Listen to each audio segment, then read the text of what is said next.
ونصلي ونسلم على رسوله الكريم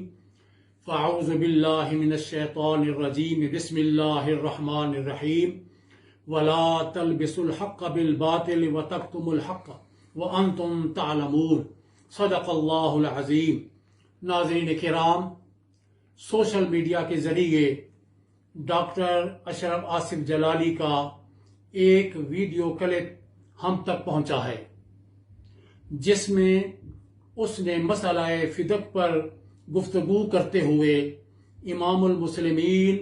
رئیس المجددین، فاتح قادیانیت، معمور من الرسول سیدنا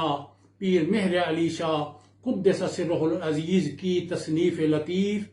تصفیہ ما بین سنی و شیعہ کا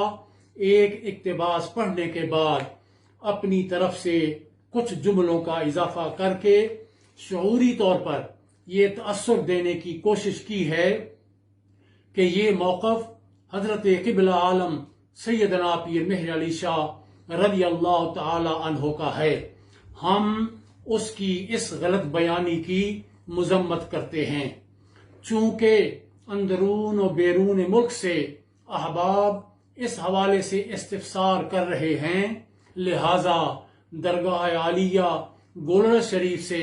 اس کی وضاحت ضروری سمجھی گئی ہے کہ موصوف کے یہ جملے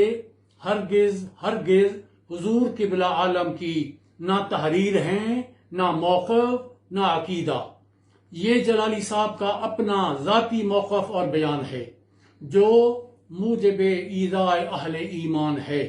مسئلہ فدق پر حضرت قبلہ عالم کا مکمل بیان تصفیہ ما بین سنی و شیعہ اور مرفوضات طیبات میں موجود ہے۔ آیہ تطہیر کی تفسیر میں آپ ارشاد فرماتے ہیں کہ اہل قصا یعنی سیدہ کائنات حضرت شیر خدا حضرات حسنین کریمین علیہم السلام جدا گانا و ممتازانہ تطہیر کے مالک ہیں۔ ملفوظ نمبر 150 میں حضور فرماتے ہیں کہ فدق پر حضرت صلی اللہ علیہ وسلم کا تصرف مالکانہ تھا، یا وقف پر واقف کے تصرف کی مثل، یا بیت المال پر حاکم کے تصرف کی مثل۔ یہ امر صحابہ کرام پر ظاہر نہیں ہوا، لہذا بمقتضائے مصلحت اسی امر کو انسب خیال کیا گیا کہ فدق کی صورت اسی طرح رہے جیسا کہ عہد نبوی میں تھی۔ آگے فرماتے ہیں،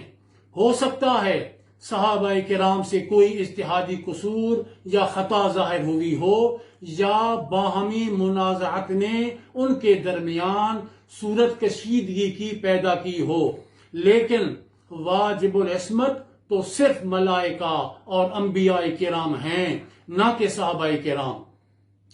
ان کے اس باہمی اختلاف کا فیصلہ کرنے کا اختیار ہمیں تو نہیں دیا گیا، اور نہ ہی ہم سے سوال ہوگا کہ تم نے یہ فیصلہ کیوں نہیں کیا، اور نہ ہم اس وقت اس موقع پر حاضر تھے، اور نہ ہی ان کے تنازع کے درمیان بولنا ہمیں زیب دیتا ہے۔ حضرت قبلہ عالم کے اس واضح فرمان کے بعد ہم یہ سمجھتے ہیں کہ ڈاکٹر جلالی کا حضرت سیدہ کائنات کے بارے پوری شدت کے ساتھ یہ کہنا کہ وہ غلطی پر تھیں الیاذ باللہ، زور اور پھر زور دے کر اسے دہرانا ایذاء رسول و آل رسول اور ایذاء اہل ایمان کا سبب ہے، اور یہ سوچ ناسبیت اور خارجیت کی پیداوار ہے جو اولیاء کرام کی تعلیمات کے سراسر منافی ہے، جس پر اعلانیہ توبہ واجب ہے۔ ہم بارگاہ رب العزت سے حضرت قبلہ عالم کی نسبت کا صدقہ سیدۃ نساء العالمین بدعت رسول کریم صلی اللہ علیہ وسلم کی غلامی اور ادب و احترام کا سوال کرتے ہیں، اور جلالی صاحب کا معاملہ سپرد رب ذوالجلال کرتے ہیں۔ وآخر دعوانا ان الحمد للہ رب العالمین۔